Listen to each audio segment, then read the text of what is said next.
Hello दोस्तों, मैं हूं आपकी होस्ट, आपकी दोस्त रजनी और आप सबका स्वागत है हमारे चैनल नेक्स्ट 9 टीवी न्यूज में। इस प्रोग्राम में हम करने वाले हैं आपके साथ बात आप सबके पसंदीदा शो अनुपमा को लेकर, क्योंकि कहानी में कई सारे ट्विस्ट एंड टर्न्स आने वाले हैं और शो में काफी सारा ड्रामा भी आपको नजर आने वाला है। तो सबसे पहले शुरुआत शो के रिसेंट ट्रैक को लेकर। फाइनली अनुज और अनुपमा को लेकर अभी भी कई सारी तकरार देखने को मिल रही है शाह परिवार के बीच में, जहां पर वनराज बेवजह फालतू के सीन क्रिएट करता हुआ नजर आ रहा है। अपनी गलती की वजह से वनराज को ऐसा लगता है कि अगर शादी के बाद वो काव्या के साथ रिश्ता रख सकता है, वो अफेयर चला सकता है, वो शादी कर सकता है, तो सामने वाला इंसान भी वैसा ही कर सकता है। लेकिन वनराज को ये बात समझ नहीं आ रही कि यहाँ पर जो सोच वनराज की है या जो चीज वनराज कर चुका है, वैसा अनुपमा ना तो सोच सकती है ना ही कर सकती है। ऐसे में अब शो के आगे आने वाले एपिसोड में आप देखने वाले हैं कि बापूजी रखने वाले हैं अनुपमा के सामने दूसरी शादी की शर्त, और इसी के साथ इस शादी की शर्त का सच आने वाला है बहुत जल्द अनुज कपाड़िया के भी सामने।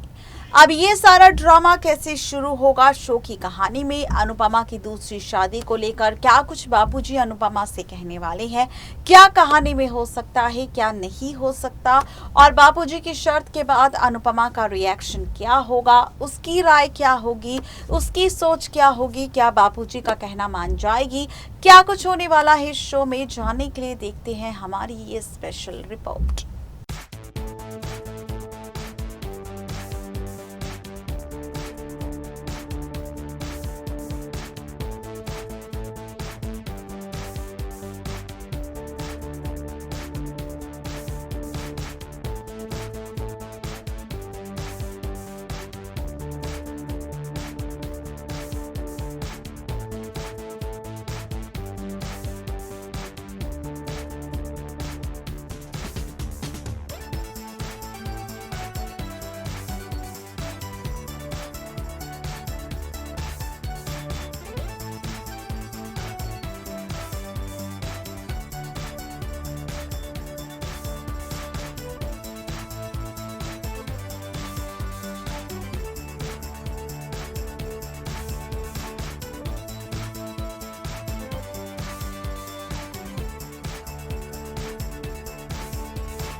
वनराज की तरह कर ली तो सभी को लगेगा कि यहाँ पर हम सिर्फ अपनी ज़िंदगी के बारे में सोच रहे हैं, अपने बच्चों के बारे में नहीं। और मैं ये शादी नहीं करना चाहती। अनुज और मैं सिर्फ दोस्त हैं और दोस्त ही रहेंगे। मैं नहीं चाहती कि जिस तरह काव्या वनराज ने दोस्ती की आड़ में अपने प्यार को अंजाम दिया, वैसे ही मैं भी अपनी दोस्ती की आड़ में शादी कर लूँ अनुज से, और फिर आगे आने वाले वक्त में कोई भी किसी की दोस्ती पर भरोसा ना कर सके। इसीलिए मैं सिर्फ अनुज की दोस्त ही हूँ और अनुज की दोस्त ही रहूँगी। इसी के साथ बापूजी एक बार फिर से अनुपमा के बाद कहेंगे अनुपमा से कि ठीक है, तुम्हारी जो भी मर्जी है, लेकिन मेरी इस बात को ख्याल रखना कि अगर तुम अनुज के साथ दोस्ती तो रख सकती हो अपने तरीके से, लेकिन यहाँ पर लोग उंगली उठाना बंद नहीं करेंगे। यही अगर यहाँ पर तुम चाहे कितनी ही कोशिश क्यों ना कर लो, लोग तुम पर उंगली उठाएंगे। यही अगर तुम अनुज से शादी कर लो तो कोई तुम पर उंगली नहीं उठाएगा, कोई तुम्हारी जिंदगी में नहीं आएगा। ये कहकर बापूजी चले जाएंगे, जिसके बाद बापूजी को लगेगा कि उन्हें अनुपमा से ना कहना, रिपीट, जिसके बाद बापूजी को लगेगा कि वो अनुपमा को नहीं समझा सकते और ये बात अब वो अनुज को समझाने जाएंगे। आप देखेंगे कि बापूजी अब अनुज कपाड़िया के पास पहुंचेंगे और अनुपमा की जो भी कंडीशन है उसके बारे में अनुज के सामने खुलासा करेंगे। बापूजी अनुज को बताएंगे कि आखिर अनुपमा की कैसी हालत है, किस दौर से वो गुजर रही है, किस तरह उसने हर बार सेक्रीफाइसेस किए परिवार के लिए, बच्चों के लिए, लेकिन अब मैं चाहता हूँ कि अनुपमा खुद के लिए जिए। और मैं जानता हूँ कि तुम आज भी अनुपमा से प्यार करते हो और मैं चाहता हूँ कि तुम अनुपमा से शादी कर लो। इस तरीके की शर्तें अब बापूजी रखते नजर आएंगे अनुपमा और अनुज को लेकर, उनकी दूसरी शादी को लेकर, जहां देखना यह दिलचस्प होने वाला है कि क्या अनुज बापूजी की इन शर्तों को मानकर अनुपमा के साथ शादी करने के लिए तैयार हो जाएगा और बापूजी का देगा साथ अनुपमा के करीब जाने के लिए, या फिर कहानी में आएगा कोई नया ट्विस्ट। क्या कुछ सिखाने वाले हैं मेकर्स, ये देखना बिल्कुल भी ना भूलें सीरियल अनुपमा में। नेक्स्ट 9 टीवी न्यूज की रिपोर्ट। तो देखा गाइस किस तरीके से शो की कहानी में कई सारे ट्विस्ट एंड टर्न्स आने वाले हैं, किस तरीके से ड्रामा आप सबको शो में नजर आने वाला है, और इसी के साथ सीरियल अनुपमा में आप देखने वाले हैं बहुत जल्द अनुज और अनुपमा की दूसरी शादी का track as per the sources जो कहा जा रहा है, लेकिन अभी तक ये बात कंफर्म नहीं हुई है। लेकिन अगर आप शो में अनुपमा अनुज की दूसरी शादी देखना चाहते हैं, क्या मेकर्स का ये डिसीजन सही होगा अनुज और अनुपमा की शादी को लेकर, या फिर अनुपमा को अकेले ही अपनी जिंदगी में आगे बढ़ना चाहिए, क्योंकि ये कहानी सिर्फ अनुपमा पर आधारित है, ना कि उन लोगों पर जो अनुपमा के सपोर्ट में है। तो आपकी क्या राय है अनुपमा की दूसरी शादी को लेकर, ये बताना बिल्कुल ना भूलें नीचे दिए गए कमेंट सेक्शन में। तब तक के लिए मुझे दीजिए इजाजत, गुड बाय।